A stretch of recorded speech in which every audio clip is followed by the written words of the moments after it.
paths in life, many roads to choose from. But only one of them leads to eternal life. Jesus offers a new way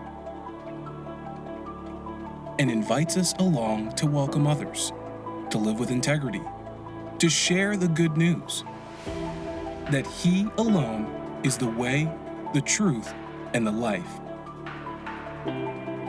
If you have Him, you have all you need.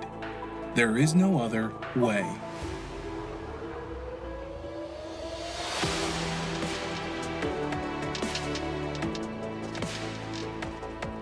Hey, we've been walking through the Sermon on the Mount together as Jesus introduced a new way. He actually took what the folks of that day understood in their terms of religion and relationship to God, and he basically flipped it all upside down. He said over and over through the sermon, "You have heard it said, but I say to you." He demonstrated over and over how they had begun to focus on externals, on the way things looked, on what people thought about what they were doing. And he showed them in many ways throughout the sermon, it's not about the way things look and what people think about what you're doing. It's about who you are on the inside and how you relate to God directly, individually, and personally. That is kind of the heart of the sermon. And so we come today to chapter 7.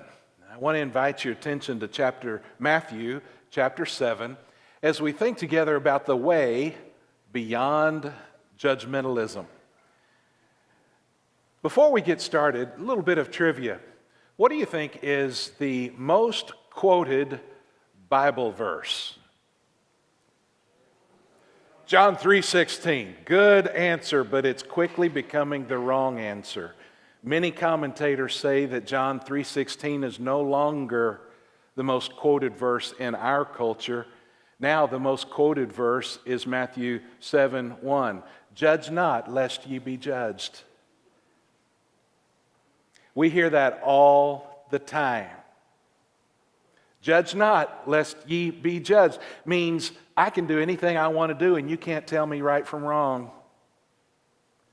And see, when we take the verse out of context and we use it all by itself, and when we misunderstand the word judge, that verse gets thrown around all over the place, misused, and it can lead to some major problems.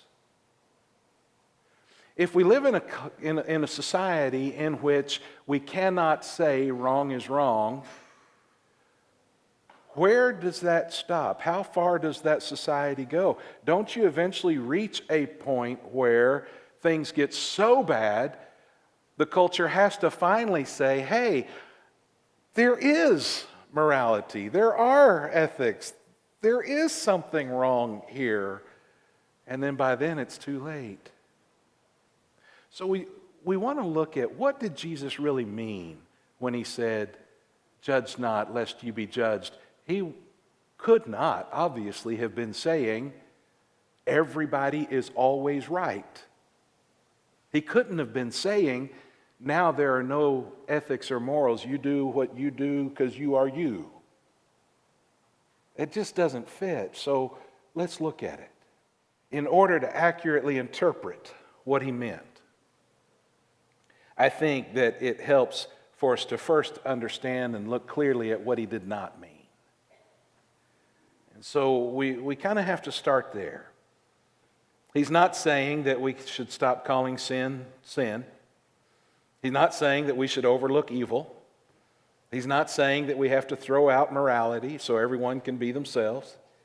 He's also not saying that in order to be kind, we can no longer use discernment or evaluate character. We know that he can't be saying those things because it doesn't fit the rest of Scripture. Romans chapter 16 tells us to watch out for those who cause division in the church. How do we keep Romans 16 if we're not supposed to evaluate character and call wrong wrong? He says, watch out for those who cause division in the church. In 1 John 4, we are taught to try the spirits to see which ones are of God and which ones are not. In Hebrews 5, we're taught that spiritual maturity will result in the ability to discern good from evil. Matthew 18 says that if a brother's out of God's will, go to him and get it straight. How would you know that if we didn't have discernment, evaluate character? Matthew 7:1, he says, judge not. He is not saying pretend that everything's okay and everybody's all right. What he is saying is stop condemning others as if you have the authority of final judgment. We've lost something in the translation. This is, I see you doing something and I'm telling you to stop it. It's not avoid it. It's you're already doing something. Stop that. He says, judge not. He's saying to the folks, stop thinking that you're an authority over someone and can condemn them. You see, that's what the Pharisees were all about at that time. They were all about, look at how we do. Watch us. We'll show you the right way, and we'll tell you when you're wrong. There was a lot of finger pointing, a lot of final kind of condemnation. This is the word that might be used when a judge makes a final decision and the gavel comes down. It's done. This is not character evaluation, discernment, understanding right from wrong.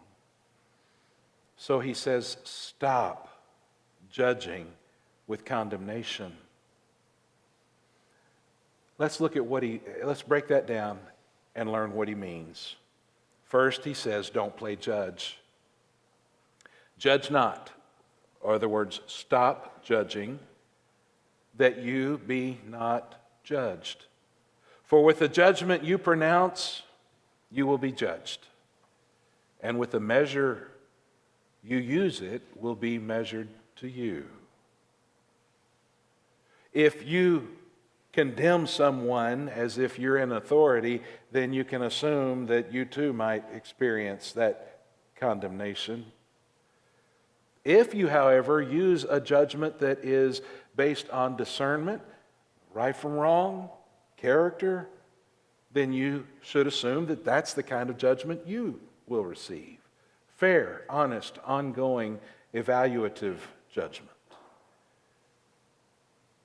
A small town prosecuting attorney called his first witness to the stand in a trial. Remember, it's a small town. This grandmotherly, elderly woman took the stand and he said to her, Mrs. Jones, do you know me? Well, she said, of course I know you, Mr. Williams. I've known you since you were a young boy. And frankly, you've been a big disappointment to me. You lie, you cheat on your wife, you manipulate people, you talk about them behind their backs. You think you're a rising big shot. You haven't even got the brains to realize you'll never amount to anything more than a 2-bit paper pusher. Yeah, I know you. The lawyer was stunned. Not knowing what else to do, he pointed across the room. He said, Mrs. Williams, do you know the defense attorney? She said, well, yes, I do. I've known Mr. Bradley since he was a youngster, too. I used to babysit him for his parents. And he, too, has been a real disappointment to me. He's lazy and bigoted. He's got a drinking problem. The man can't build a normal relationship with anyone. His law practice is one of the shoddiest in the entire state. Yes, I know him.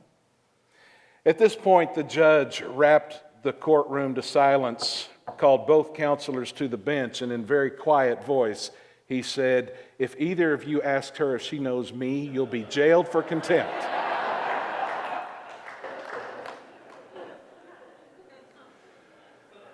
So Jesus says you better be careful what kind of judgment you pass out. Don't play judge. Why? If we had time, we could go through Scripture and there'd be many reasons, but let me just give you 3 really quickly. Don't play judge because, one, we usually do it wrong. We usually do it wrong because we can never be totally objective. We're too dependent on labels. It's really easy for me to say, oh, you're a conservative, you're a liberal, once I've got you pegged, then I know who you are and I know how you think and I know. We use labels too quickly. We do it wrong. We jump to conclusions. We make assumptions about motives. Once I figure you out, I know why you do what you do. We talk and spread slander too easy. We tear others down so we feel higher. We do it wrong. So that's why we don't want to do it. We also do it wrong because we're not qualified for the position. We're not qualified. We can't be totally objective. We can't know all the facts. Chuck Swindoll told about being at a pastor's conference one time where he was going to be speaking. And the first day, there was a man that came up to him and he said, Dr. Swindoll, I've been listening to you for years. I am looking forward to hearing you. I've been looking forward to meeting you. I'm so excited to be here. I just can't wait to hear you speak. That evening, Swindoll noticed that while he was preaching, the man was fast asleep in the pew. Swindoll thought to him, well, it's been a long day, he's tired, and maybe he had a hard day. He didn't think anything about it. But then they came the next night, and the man was asleep again. And the next night, every time Swindoll preached, the man who couldn't wait to hear him slept through it. On the last night, the man's wife came up and apologized for her husband's sleeping through the messages. And she said that he had recently been diagnosed as having terminal cancer, and the medication that he was taking to ease the pain made him extremely sleepy. But it had been one of his lifelong ambitions to hear Dr. Swindoll so he wouldn't miss an evening. Charles said he understood that we don't make good judges because we're not qualified for the position because we don't know everything. Besides that, don't play judge because the job's already taken and you didn't get it. The righteous judge is already in charge. He's going to make sure things come out right.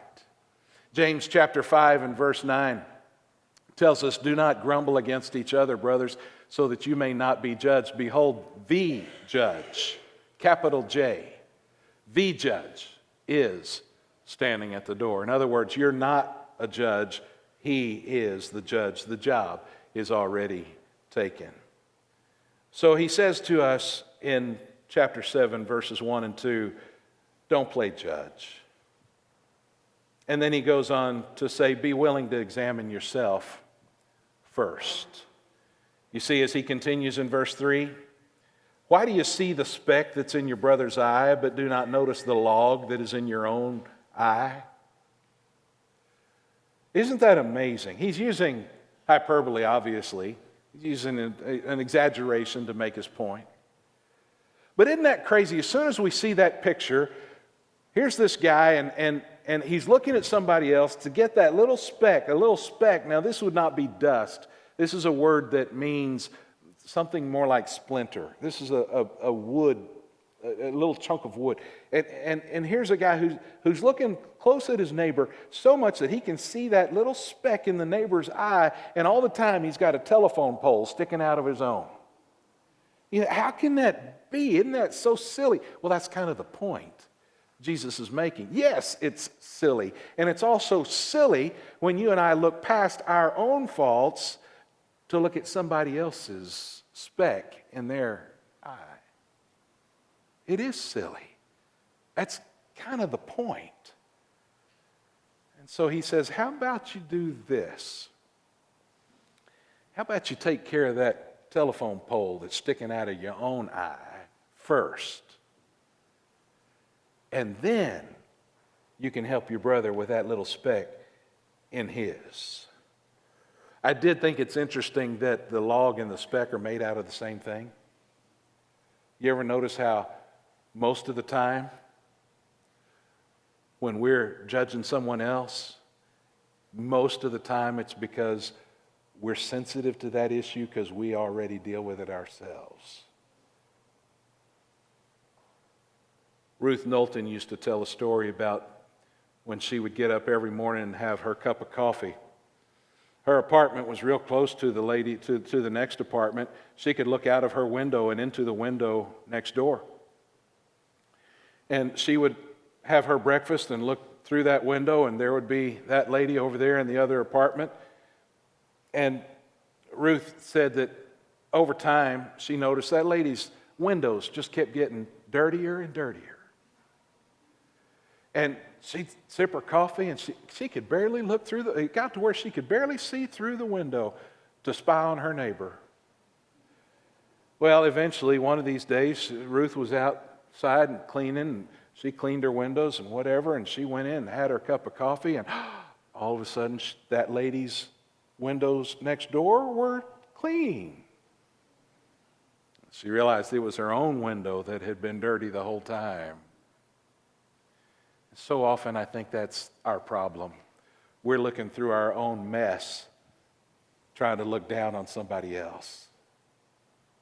And so he says, don't play judge. Be willing to examine yourself first. And then he says we can help others without hypocrisy. Remember, we're doing things in order. We're going to examine self first. Then in order, we'll be ready to help others without hypocrisy. Look at verse 4. How can you say to your brother, let me take that speck out of your eye when there's a log in your own eye? You hypocrite. First take the log out of your eye, then you will see clearly to take the speck out of your brother's eye. There's something to be said for helping another get his life straightened out. That's where that discernment comes in. There is a biblical judgment that we are to have. Notice he says you're going to be able to help him get the speck out of his eye. That means we have to be able to judge the speck shouldn't be there. But the goal is to judge in order to help, not hurt. See, he says that you can help take the speck out, not point the speck out. It's one thing to say, you got a problem. It's another thing to say, I see a problem. Can I help you? So you take the log out, recognizing that your mess affects your vision. And then you're ready to help your brother with whatever the speck is, with whatever the problem is that he's facing.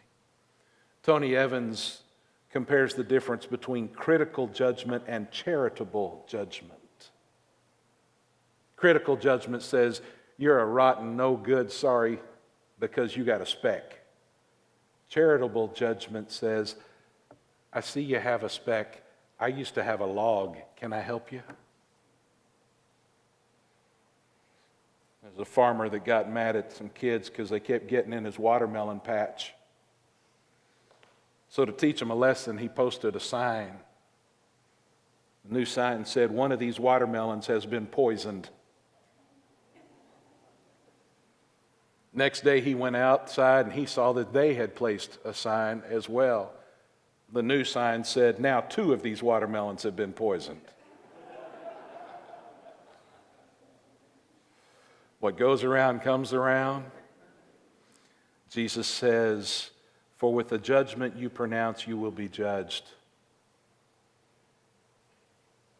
Critical judgment puts you in a position where the righteous judge will need to judge you critically.